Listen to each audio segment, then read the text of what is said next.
Sono Kiki e vi do il benvenuto sul canale. Nel video di oggi cominciamo ad esplorare il mondo delle armonie cromatiche. Molto tempo fa avevo realizzato 2 video sulla teoria del colore che vi lascio sotto in descrizione.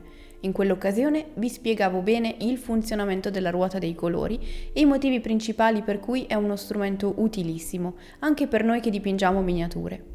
Oggi, su questo soggetto di Cobra Mode, proviamo una delle tante combinazioni di colori, o meglio, una delle tipologie di armonia cromatica, ovvero quella dei complementari divisi. Viola e giallo, come tutti sappiamo, sono colori complementari, ovvero opposti sulla ruota, e per questo stanno benissimo affiancati. Per i complementari divisi scegliamo un colore di partenza, nel nostro caso il viola, e lo accostiamo ai 2 colori adiacenti al giallo, quindi giallo-arancio e giallo-verde, così da trovare molto semplicemente colori che si sposano molto bene insieme e che danno visivamente vita ad un'armonia cromatica. Nel corso del video lo vedremo meglio, ma iniziamo intanto da una base viola, per la quale io ho scelto di usare il viola chimera proprio per la sua grande intensità. Se volete approfondire meglio i colori chimera, vi lascio i 2 video che ho realizzato qui sotto in descrizione. Su base chiara, come questo grigio, probabilmente serviranno 2 passate se lo usiamo puro, che tranquillamente facciamo su tutto il vestito che vogliamo dipingere, aspettando sempre che lo strato precedente sia asciutto. Più riusciamo a fare pennellate regolari, migliore sarà il risultato.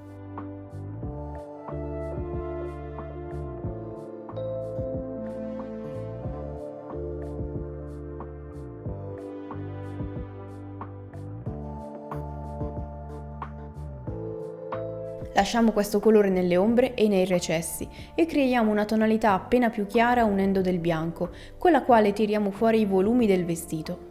Così facendo, il viola diventerà subito più coprente, proprio perché al naturale tutti i colori chimera sono privi di bianco o nero.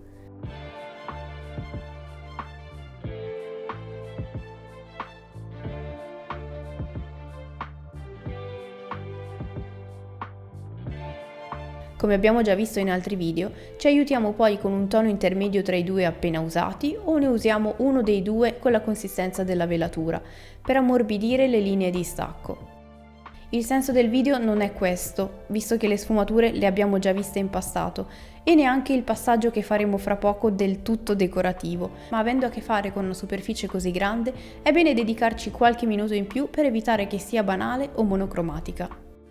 Per arricchire un po' questa miniatura ci armiamo quindi di matita, la mia è una H anche se effettivamente non si vede, e ci dedichiamo a disegnare senza premere troppo direttamente sull'acrilico, così da avere una traccia e rendere il processo di decorazione a mano libera molto più semplice. Meglio non scegliere una matita né troppo dura né troppo appuntita, o potrebbe graffiarsi il colore sottostante. Io ho scelto un motivo semplice che si ripete su tutta la veste, ma cercando su internet si trovano tantissimi spunti di decorazione con i quali vi invito a cimentarvi per dare più carattere alle vostre miniature.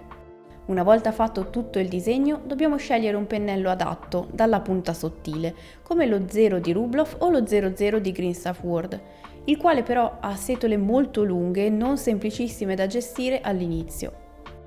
Con una tonalità più chiara rispetto alla veste sottostante, ottenuta aggiungendo appena un pochino più di bianco, ripassiamo semplicemente con molta calma tutto il disegno.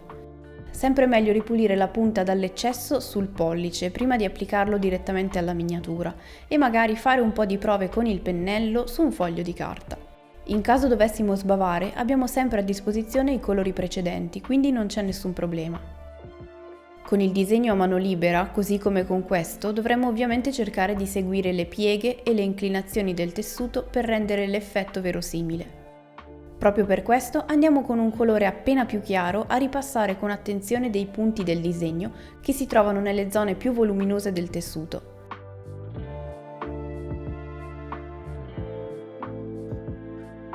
In alternativa, se si ha paura di non ripassare con precisione, si può fare il disegno nella fase precedente con un colore più chiaro e passare con un glazing leggero e viola scuro nelle zone più in ombra, così da far appena scomparire il disegno. Seguendo quindi la logica del complementare diviso, scegliamo il primo colore da affiancare al viola. Se osserviamo la ruota, vediamo un colore molto simile a questo kiwi brown nel cerchio interno della ruota adiacente al giallo. Prima di usarlo puro, lo scuriamo mischiandolo al viola, così che si crei un colore indefinito, perfetto per le ombre di questo tessuto e risulti più semplice questo secondo passaggio.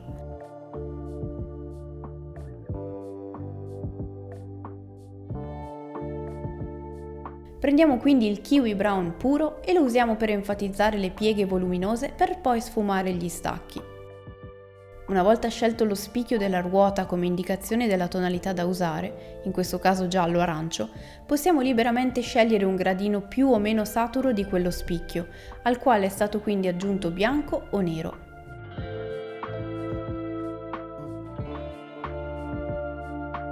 Mentre mettiamo in evidenza i punti più voluminosi, mi soffermo un attimo per dare un ulteriore consiglio riguardo alla scelta dei colori.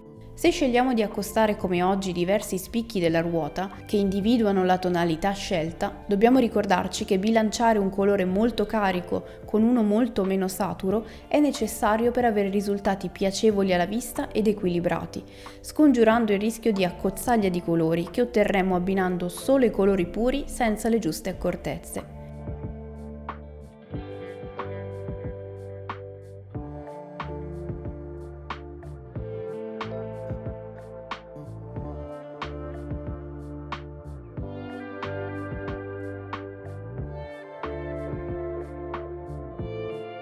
Il terzo colore in questione è il giallo-verde, che io andrò a creare aggiungendo del giallo nel bellissimo verde chimera, ma che si potrebbe fare semplicemente con giallo e blu. Dopo aver creato la tonalità principale, ne creiamo una appena più scura con una punta di nero che lo desatura e lo usiamo come base per l'incarnato della tartaruga.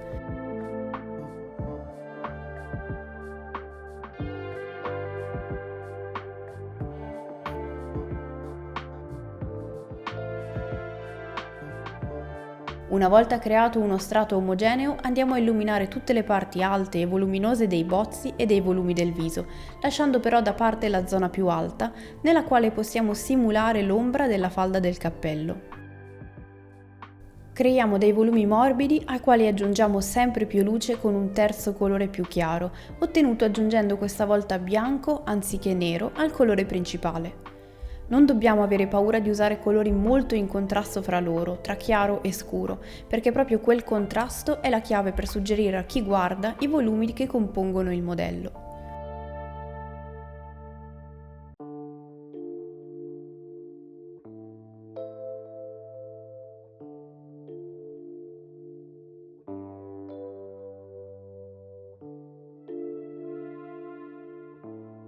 Per i denti creiamo un piccolo richiamo cromatico colorandoli con lo stesso kiwi brown usato prima, schiarito dove necessario per definire meglio il tutto. Per gli occhi ho deciso di usare un colore che ci sta perfettamente con quello scelto oggi, ovvero il giallo.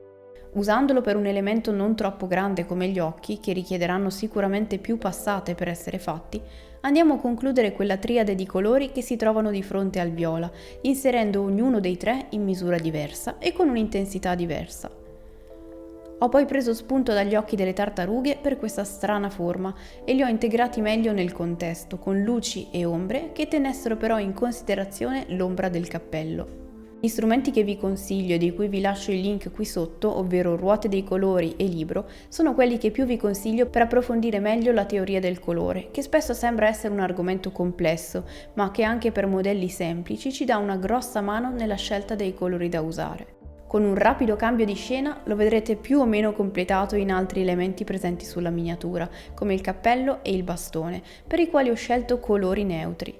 Rientrano in questa categoria i colori degli incarnati, i marroni, i grigi, tutte quelle tonalità appunto neutre che non entrano troppo in conflitto con quelle che sono i colori cardine del modello. Se avete domande riguardo a questo argomento vi invito a scriverle nei commenti, così che diventi un bel punto di dialogo per la community.